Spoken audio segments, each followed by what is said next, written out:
2018 সালের 5ই জুন এই চোরটা আমার কাউন্টার থেকে 53,000 টাকা চুরি করে। 2018 সালের 5ই জুন এই চোরটা আমার কাউন্টার থেকে 53,000 টাকা চুরি করে। সেদিনই আমার সহকর্মীরা তখনকার চিফ ম্যানেজারের সাহায্যে সিসিটিভি ফুটেজ দেখার ব্যবস্থা করে, কিন্তু টাকাটা ফেরত পাওয়ার আগেই তখনকার চিফ ম্যানেজার ও ক্যাশ ক্রেডিট ম্যানেজার দুজনেই ট্রান্সফার হয়ে চলে যায়। উজ্জ্বল কুমার প্রথম যেদিন সিসি ফুটেজ দেখে সেদিন খুব বাজে ব্যবহার করেছিল।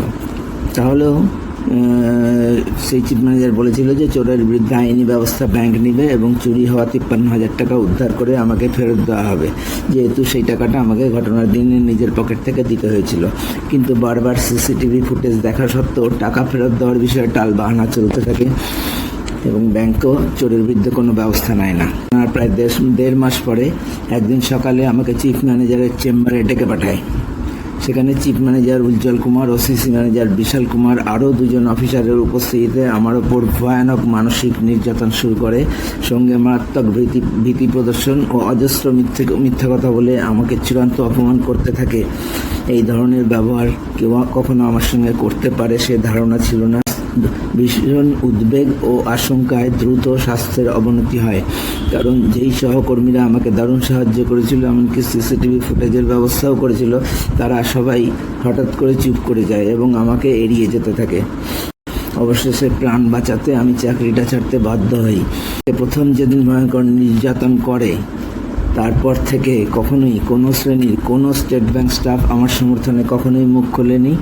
মালদা ব্রাঞ্চের কেউ না, গোটা মালদা ডিস্ট্রিক্টের কেউ না, এমনকি সারা পশ্চিমবঙ্গের একজনও না। 5 বছর পার হয়ে গেছে, সারা দেশে 2.5 লক্ষ মতো স্টেট ব্যাংক কর্মী আছে, সব ধরনের ধরে। এই 2.5 লক্ষ কর্মী তো দূরের কথা, আরও কয়েক লক্ষ স্টেট ব্যাংক পেনশনারদের মধ্যে থেকেও একজনও স্টেট ব্যাংকের ওই ভয়ানক অন্যায় ও অনৈতিকভাবে আমাকে চাকরি ছাড়া করার বিরুদ্ধে মুখ খোলেনি। তাই উত্তরপ্রদেশের এই সাফাই কর্মীদের ঐক্য ও মানবিকতার খবর জানতে পেরে এই ভিডিওটা সেভ করে রেখেছিলাম। আসলে লেখাপড়া না করা মূর্খদের মধ্যে যথেষ্টই মানবিকতা থাকে, কিন্তু লেখাপড়া জানা মূর্খ হলে এরকম চরিত্রহীন কাপুরুষ হয়। স্টেট ব্যাংকের সমস্ত 100% স্টাফ, সব ধরনের স্টাফই এইরকম।